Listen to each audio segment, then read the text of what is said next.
नमस्कार, मी गीता. एडीन बातमीपत्रात आपले स्वागत. आज दिवसभरात घडलेल्या घटनांचा आढावा आपण घेणारच आहोत. त्यापूर्वी नजर टाकूया आजच्या ठळक घडामोडीवर. औरंगाबाद लोकसभा मतदारसंघात 51 उमेदवारांची मांदियाळी. वंचित बहुजन आघाडी वगळता सर्व आघाड्या आणि अपक्ष उमेदवार रिंगणात. अर्ज परत घेतल्यावर लोकसभेचे चित्र आणखी स्पष्ट होणार. न्यूयॉर्क येथे संयुक्त राष्ट्रांनी जागतिक नेत्यांच्या उपस्थितीत डॉक्टर बाबासाहेब आंबेडकरांचा 133वा जयंती उत्सव सोहळा येथील भूमिपुत्र दिलीप मस्के यांच्या पुढाकाराने उत्साहात साजरा. ब्रँड अँबॅसिडर आदिती निलंगेकरच्या उपस्थितीने महिलांमध्ये संचारला उत्साह. मतदान करणारच 109 औरंगाबाद पूर्वच्या महिला मतदारांचा निर्धार. आता सविस्तर बातम्या. गुरुवार रोजी महायुतीचे उमेदवार संदीपान भुमरे यांचा उमेदवारी अर्ज प्रचंड शक्ती प्रदर्शन करून दाखल करण्यात आला. यावेळी मुख्यमंत्री एकनाथ शिंदे यांनी उपस्थितांना संबोधित केले. व्यासपीठावर केंद्रीय मंत्री भागवत कराड, रावसाहेब दानवे, मंत्री अतुल सावे, मंत्री दादा भुसे, मंत्री अब्दुल सत्तार आदींची उपस्थिती होती.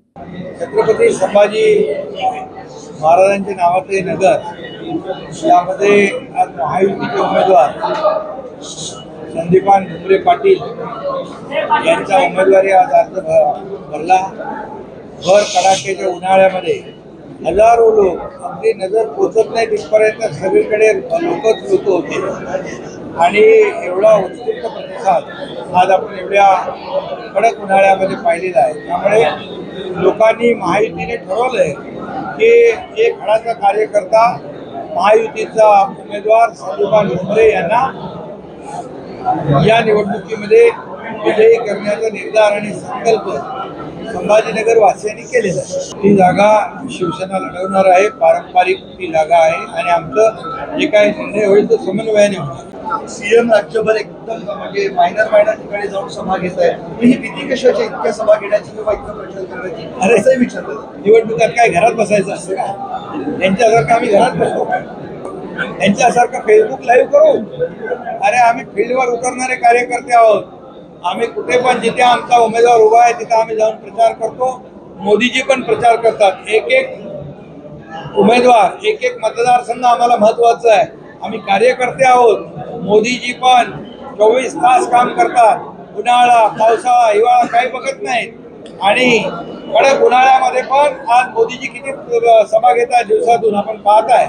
आणि इकडे दुसरे राहुल गांधी थोडा गरम झालं की जातात परदेशात थंडगार हवा खायला. त्यांच्यासारखं हवा खायला जायचं. जे घरी बसणारे आहेत त्यांना घरी बसवणार होते.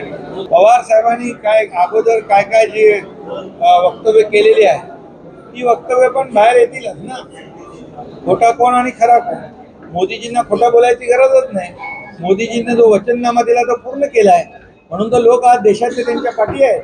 फक्त आता मोदी गॅरंटी चालते, बाकी गॅरंटी फेल आहे.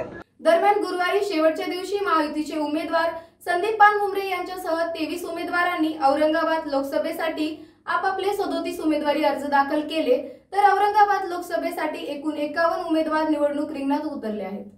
गुरुवारी शेवटच्या दिवशी महायुतीचे उमेदवार संदीपान भुमरे यांच्यासह 23 उमेदवारांनी औरंगाबाद लोकसभेसाठी आपापले 37 उमेदवारी अर्ज दाखल केले आहेत. यामध्ये शेख मोहम्मद शोएब अपक्ष, विशाल उद्धव नांदरकर अपक्ष, डॉक्टर जीवन भवलाल राजपूत अपक्ष, Vishwas Pandit Maske people's party of India, Manoj Vinayakrao Ghodke अपक्ष, रंजन गणेश साळवे इन्सानियत पार्टी, प्रशांत पुंडलिकराव आव्हाळे अपक्ष, Narayan Uttam Jadhav people's party of India यांनी आपापले उमेदवारी अर्ज दाखल केले आहेत. शेवटच्या दिवशी एकूण 23 उमेदवारांनी 37 नामनिर्देशन दाखल केले.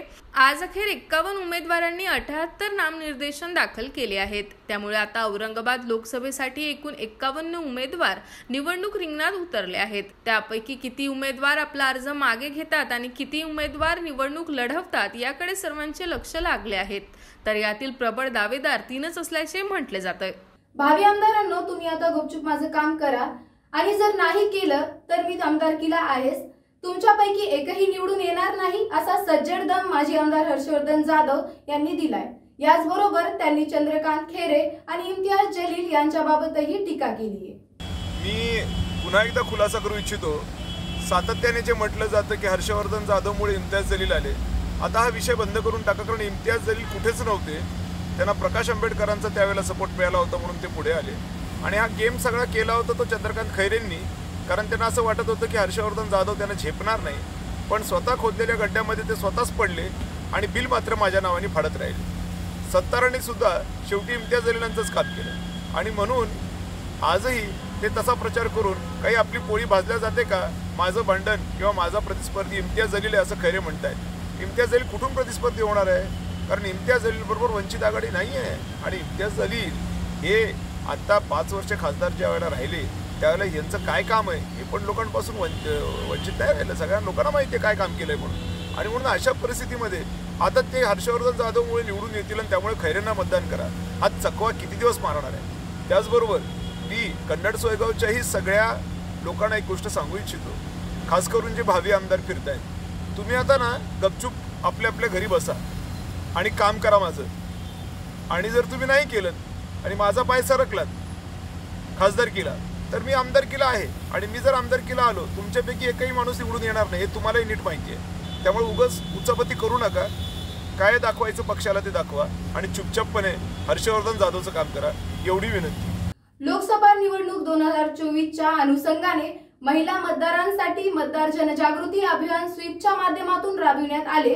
या कार्यक्रमात महिला मतदारांनी आम्ही मतदान करणारच असा निर्धार केला. यात आंतरराष्ट्रीय जलतरणपटू आदिती निलंगेकर हिच्या उपस्थितीमुळे महिलांमध्ये उत्साह संचारला. 109 औरंगाबाद पूर्व विधानसभा क्षेत्रातील सेंट फ्रान्सिस हायस्कूल येथे हा मेळावा आयोजित करण्यात आला होता. सहाय्यक निवडणूक निर्णय अधिकारी डॉक्टर चेतन गिरासे, मतदार जनजागृतीच्या ब्रँड अँबॅसेडर, आंतरराष्ट्रीय जलतरणपटू तसेच मुख्य पोस्ट कार्यालय येथील असिस्टंट पोस्टल अधिकारी कुमारी आदिती अविनाश निलंगेकर, स्वीप नोडल सीताराम पवार, सहाय्यक नोडल विजय पाटोदी, तहसीलदार पल्लवी लिगदे, तहसीलदार रमेश मुनलोड आदी उपस्थित होते. आदिती निलंगेकर यांनी उपस्थित महिलांना मतदान करणारच तसेच माझ्या कुटुंबियांचे देखील मतदान करून घेणार अशी घोषणा उच्चारून घेतली. या कार्यक्रमास उच्च न्यायालयातील महिला कर्मचारी, चाटे स्कूल, वुडरिज स्कूल, बाल विकास प्रकल्प अधिकारी कार्यालयातील अंगणवाडी सेविका, मदतनीस महिला कर्मचारी, सेंट लॉरेन्स सिडको कार्यालय, किड्स मॅजिक, सेंट पॅट्रिक संस्कार विद्यालय, ज्ञानदा शाळा इत्यादी विविध ठिकाणच्या महिला कर्मचारी मोठ्या संख्येने उपस्थित होत्या. प्रास्ताविक सीताराम पवार यांनी केले तर विजय पाटोदे यांनी परिचय करून दिला. एलोरा पब्लिक स्कूलच्या संगीत वाद्यवृंदाने मतदान पाळणा सादर केला. डॉक्टर चेतन गिरासे यांनी उपस्थित महिलांना आवाहन केले की भारतातील विविध महिला केंद्रित चळवळींनी आणि महिलांच्या सहभागातून विविध क्षेत्रात यश मिळवले आहे. मतदार जनजागृती करण्यात व त्यातून मतदानाचा टक्का वाढविण्यात महिला महत्त्वाची भूमिका बजावू शकतात. पल्लवी लिगदे यांनी मतदानाचे महत्त्व विविध उदाहरणासह उपस्थित महिलांना सांगितले. रमेश मुनलोड यांनी आभार मानले. योग शिक्षक सुरेश शेळके यांनी हास्य योगा सादर केला. कार्यक्रमाच्या आयोजनासाठी विजय गवडी, प्रल्हाद शिंदे, संतोष गाडेकर, चंद्रकांत पवार, सुनील पवार यांनी परिश्रम घेतले. नमस्कार. इथे सर्व महिलांना माझा नमस्कार. आपण नागरिक म्हणून सेवा अधिकार प्राप्त करतो.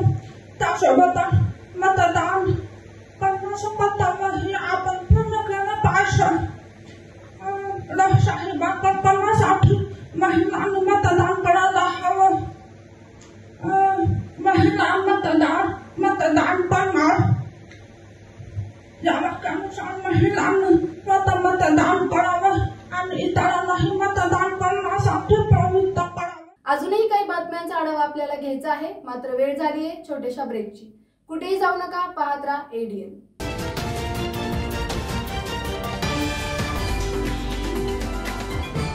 साल भर में सबसे प्यारा होता है एक दिन, 100 दुआएं दे रहा दिल तुमको आज के दिन. I wish you happy happy birthday, happy birthday, happy happy birthday to you. I wish you happy happy birthday, happy birthday, happy happy birthday to you.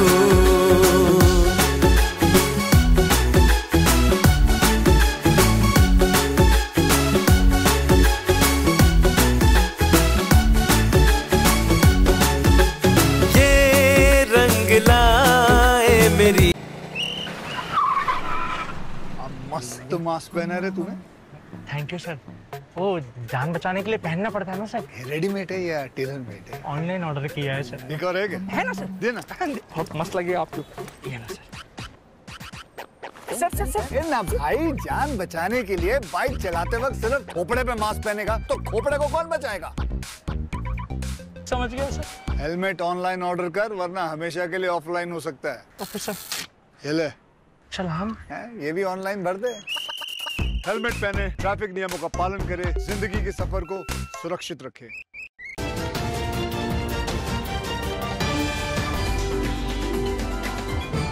Break नंतर स्वागत। फाउंडेशन फॉर ह्युमन होरायझनच्या वतीने भारताच्या सर्वात मान्यवर व्यक्तींपैकी एक असलेले डॉक्टर बाबासाहेब आंबेडकरांच्या गौरवार्थ न्यूयॉर्क येथील संयुक्त राष्ट्रांच्या मुख्यालयात 2 दिवसीय जयंती उत्सव सोहळा मोठ्या उत्साहात साजरा करण्यात आला। संयुक्त राष्ट्रांच्या इतिहासात प्रथमच डॉक्टर आंबेडकरांना समर्पित 2 पूर्ण दिवस साजरे करण्यात आले। तसेच UNA मध्ये समानता दिवस म्हणूनही साजरा केला गेला। यंदाच्या उत्सवात Canada, Ukraine, UK, USA, Australia, दक्षिण आफ्रिका तसेच नेपाळ यांसारख्या देशातील आंतरराष्ट्रीय प्रतिनिधींची उपस्थिती लक्षणीय होती। त्यामुळे डॉक्टर आंबेडकरांच्या योगदानांना जागतिक सन्मान आणि ओळख मिळाली।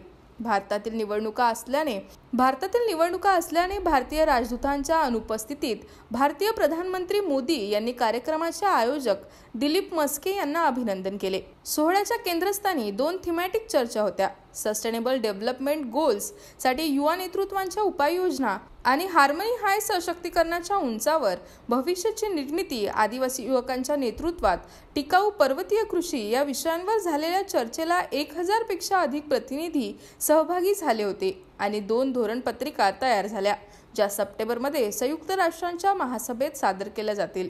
या कार्यक्रमात फुलमान चौधरी, हनिया मोघानी, लुईसा कास्तानेडा आणि अलेक्सा तत्सकारेव यांच्यासह इतर नामांकित वक्त्यांनी आदिवासी सशक्तीकरण आणि टिकाऊ विकासासाठी विविध धोरणांवर चर्चा केली। या चर्चा डॉक्टर आंबेडकरांच्या दृष्टिकोनाशी जुळवून घेण्यात आल्या होत्या, ज्यामध्ये युवक आणि आदिवासी लोकांच्या सहभागाचे महत्त्व अधोरेखित केले गेले।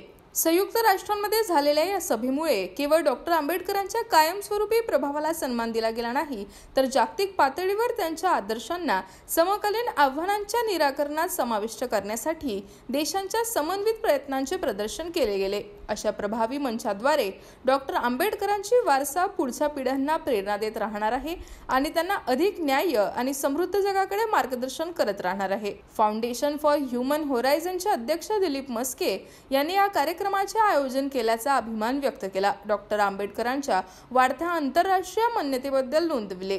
Well, good morning everyone. My name is Dilip Mahaski.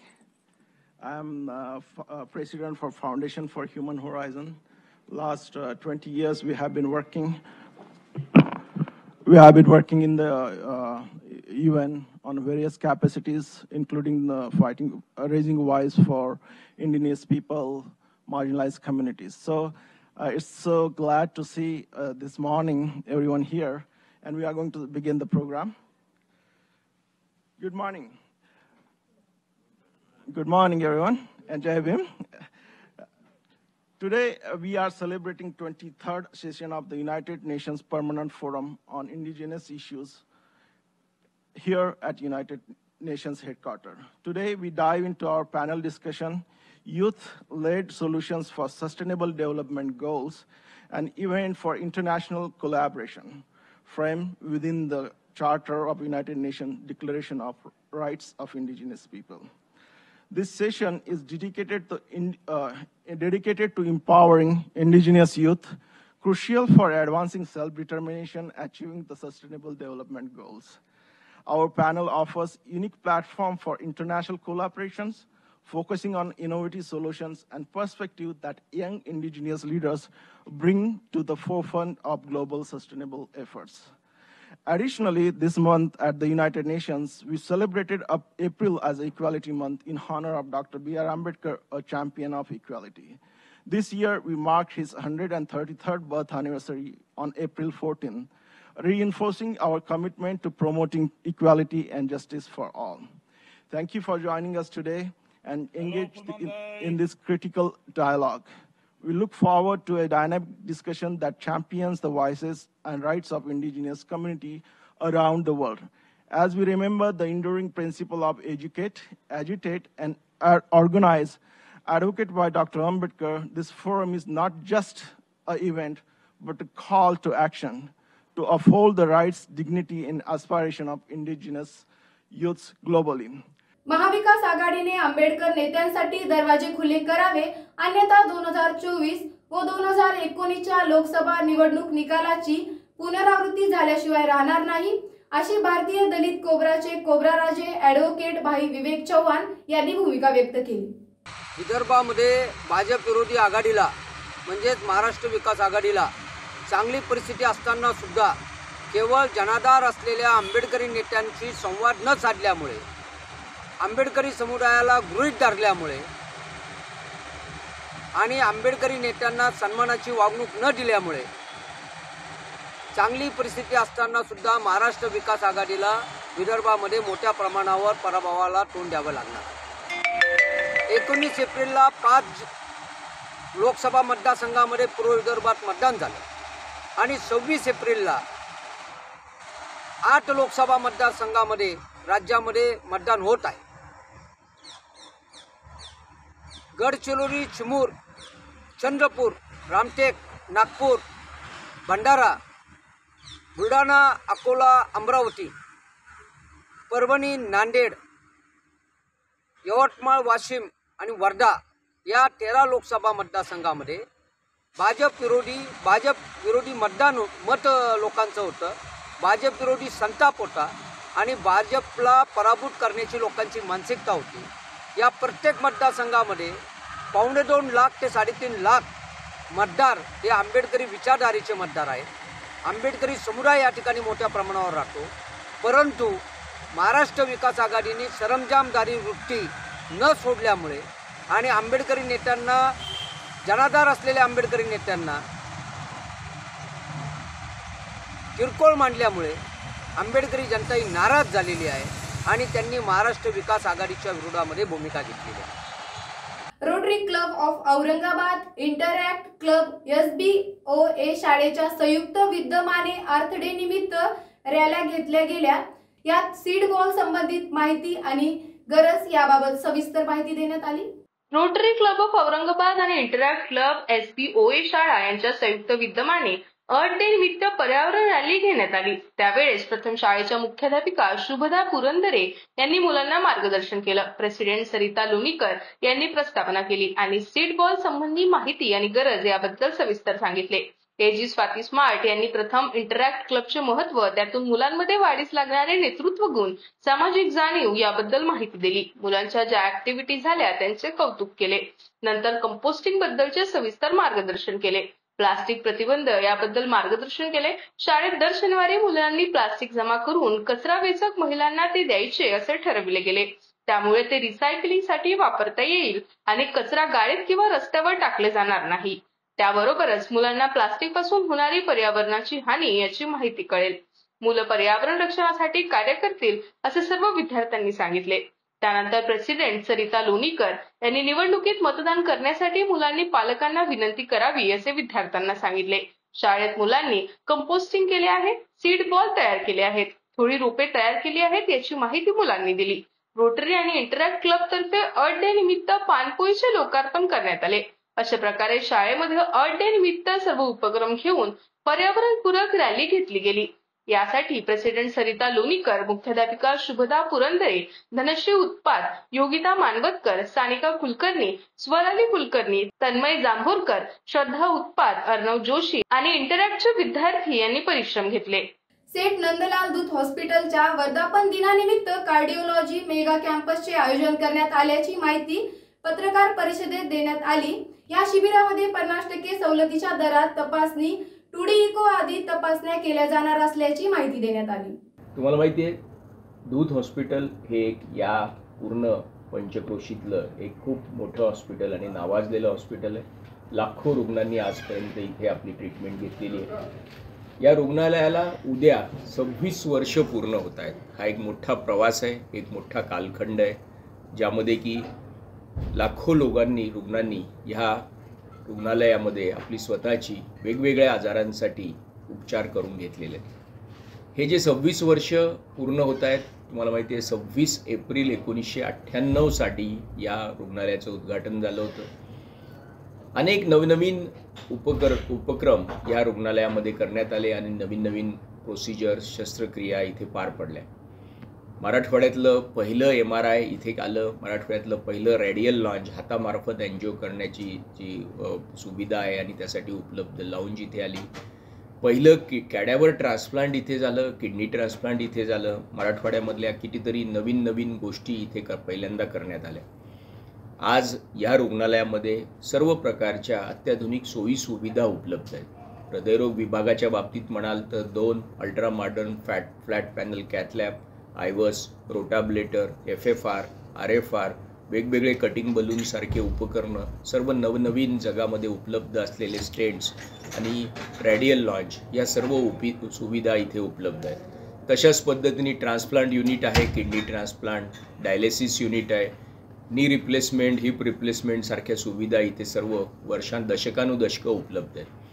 या रुग्णालयाला आता 26 वर्ष पूर्ण होत आहेत, तर या निमित्ताने काहीतरी करायचं आम्ही ठरवलं. जे गोरगरीब रुग्ण आहेत की जे काही कुठल्या स्कीममध्ये बसत नाहीत, की ज्यांना काही अडचणी आहेत, की ज्यांना काही रक्कम खर्च करणं शक्य होत नाही, यांच्यासाठी अत्यंत सवलतीच्या दरामध्ये 26, 27 आणि 28 एप्रिलला हृदयरोग विभागाचा आम्ही एक कॅम्प ठेवलेला आहे, ज्यामध्ये की अगदी consultation, ECG, echo, stress test, angiography, angioplasty आणि पॅथॉलॉजी लॅबवर सुद्धा मोठ्या प्रमाणात डिस्काउंट दिला आहे, की जेणेकरून काही राहिलेले रुग्ण आहेत. आमच्याकडे या सर्व सुविधा आहेत, ज्याच्यामध्ये स्कीम्स आहेत, इन्शुरन्स आहे, गव्हर्नमेंट सर्वंटसाठी आहे, वेगवेगळ्या जीवनदायी योजना आहे, आयुष्यमान योजना आहे, पण यामध्ये सुद्धा बरेचसे लोक बसत नाहीत काही ना काही कारणांनी.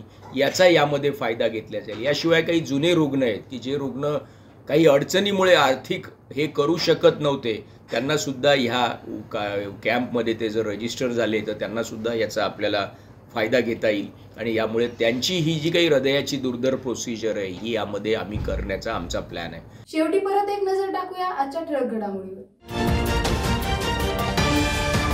औरंगाबाद लोकसभा मतदारसंघात 51 उमेदवारांची मांदियाळी. वंचित बहुजन आघाडी वगळता सर्व आघाड्या आणि अपक्ष उमेदवार रिंगणात. अर्ज परत घेतल्यावर लोकसभेचे चित्र आणखी स्पष्ट होणार.